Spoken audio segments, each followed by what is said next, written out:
Hello and welcome to Honest Car Reviews. My name is Eric and this is the Renault Captur E-Tech. This is one of the latest E-Tech models. So it's a full-on hybrid with a combined output of 160 horsepower. 91 horsepower is from the petrol engine and 67 horsepower is from two electric engines.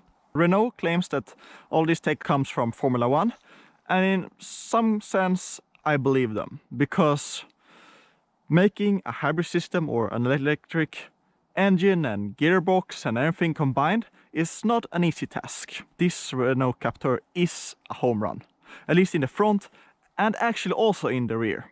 This is the stereotypical crossover style with some more aggressive lines and some more leaning arches.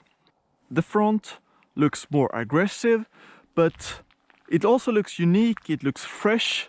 It has that Renault look, but it still looks new from Renault. So I really like that.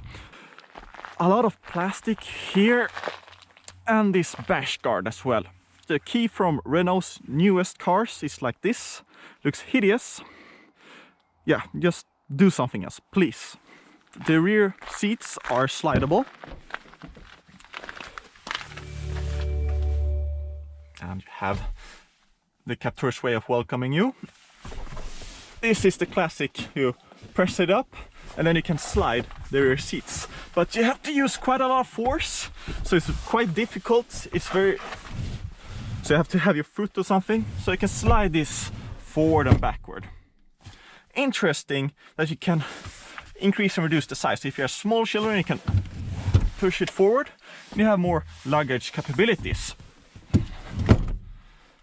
But the rear seats are foldable, but they get stuck on the belts, so you have to move them away. Nothing that difficult to do, but when you pop them up, yeah, you have to have your focus on the rear seat belts. There are quite a lot of creases, this little bulges thing. And if you compare this part of the folding action of the rear seats compared to the other side, this side looks not that good.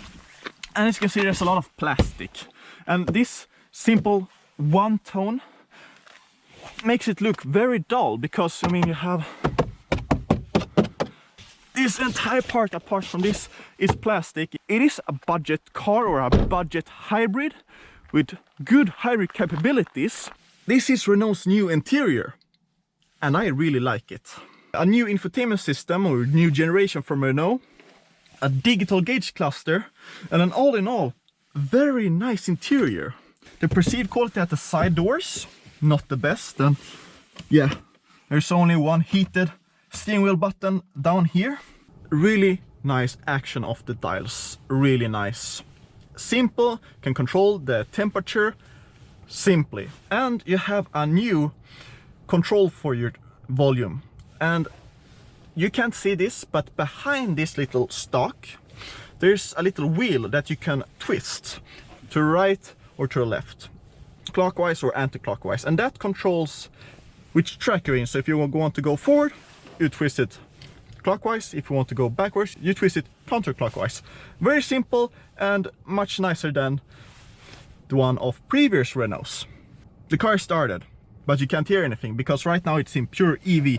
And I can control which mode or multi-sense I'm in, and there is Sport and My Sense. Pure is of course for pure electric, but I don't have enough battery in the car, because it takes about 3 hours to charge this completely, and I have no charging place at home and no charging place at work. And you can see this triangle, the wheel, the power is sent to the wheels, the engine and the battery. So right now the engine is powering the battery. I'll start and talk more about the infotainment system, how everything is laid out, how the car is to drive, how it feels, is it quiet.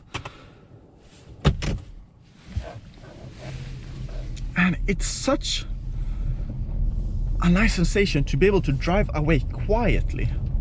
I found that I would rather use the navigation system on my phone and put it here or at the cup holder than using the navigation system here, because the navigation system in my phone is much faster. It takes less time to press in the address. My sense, everything of course changes completely. It is the middle part that changes. And if I go to pure, nothing really changes apart from it is in EV mode. I like to be in my sense because it makes the car quieter. The petrol engine doesn't rev and hum as much as in the sport. Right now I've averaged 4.5 liters per 100 kilometers. Renault claims about 2. If it is like now 25%, I will average around 4.5. That's still good, but it isn't the claimed 2 liters per 100 kilometers. And of course, because it's a chargeable hybrid that has a pure EV range of 50 kilometers on the highway, and it can go up to 135 kilometers an hour in pure EV mode, and up to 65 kilometers in the city. For daily use, I think that's more than enough. My commute is about 20 kilometers and back, but of course, to be able to charge the car, I need some sort of charging cable. And that's still where the problem lies: underdeveloped infrastructure. How is the car to drive in general? Well, I just love the power delivery. It is extremely linear. However, when you start to accelerate a bit more, there's quite a noticeable clunk or shift in the car's mechanics, or if it's in the gearbox or something like that.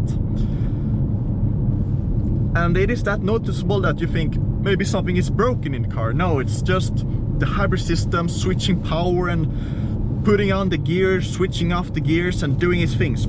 I think that the PID controller in the cruise control is set to be softer and slower and not get that much overshoot, but the time to reach the set speed is very slow. The gearbox is actually a 6-speed, but it has something called multi-mode, which basically means that it feels like a CVT gearbox. So it will always hum. It feels like it's never changing gear. The ride in itself, a bit on the stiffer side. It is controllable, and it's in corners it feels rather flat for what it is. It is a bit stiff and it jolts around a bit. The indicator stock, the action of it is horrendous. It's just so stiff, and when you gauge it, it doesn't feel good at all. It would be nice to push the mode button to be able to change without having to actually press the screen.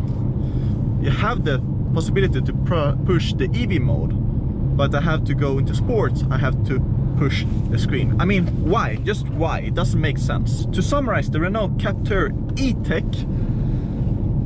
it is a deal. For around 35,000 euros, you get a full-on hybrid with a decent fuel consumption. Right now, 4.5 liters per 100 kilometer when I have a low battery.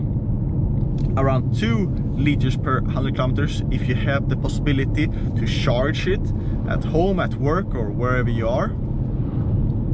A charging speed of 3 hours to fully charge your battery, I believe is too slow. But I understand that if you want higher speeds, it will cost more, and it make the car cost more, and it won't be interesting when you look at the car as a whole.